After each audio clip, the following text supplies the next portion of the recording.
नमस्कार. आज आपण कम्युनिटी म्हणून एक समाज म्हणून आपली भूमिका काय असू शकते ह्याच्याबद्दल बोलूयात.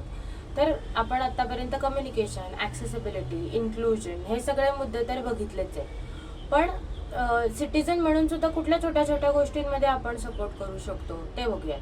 तर रिसोर्स मोबिलायझेशन म्हणजे संसाधनांची देवाणघेवाण.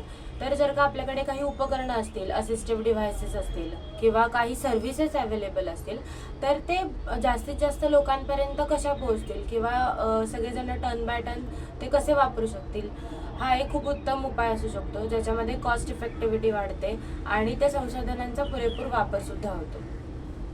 त्याच्यानंतर काही support group, clubs, support circles यांची आपण व्यवस्था करू शकतो.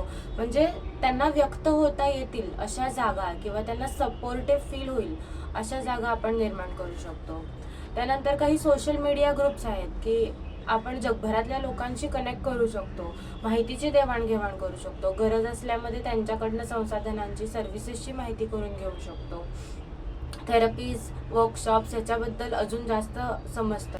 त्यानंतर वाजवी दरामध्ये त्यांना संसाधनं उपलब्ध करून देणं, त्याच्यानंतर औषधं उपलब्ध करून देणं, सर्व्हिसेस, थेरपीज उपलब्ध करून देणं, मानसिक आधार देणं आणि त्यांना वेगळं म्हणण्यापेक्षा समाजाचाच एक भाग म्हणून वागवणं हे खूप महत्त्वाचं आहे.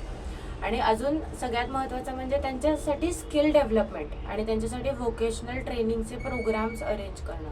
कारण की ते दिव्यांग आहेत म्हणून त्यांना कमी दर्जाचं काम देणं हे चुकीचं आहे. त्यामुळे त्यांच्यातले स्किल्स ओळखून त्यांना व्होकेशनल ट्रेनिंग देऊन त्यांना इंडिपेंडेंट कसं बनवता येईल ह्याच्याकडे आपण विचार नक्कीच करू शकतो. तुम्हालाही असे अजून as a role of community काय असू शकतो हे तुम्ही नक्कीच सांगू शकता.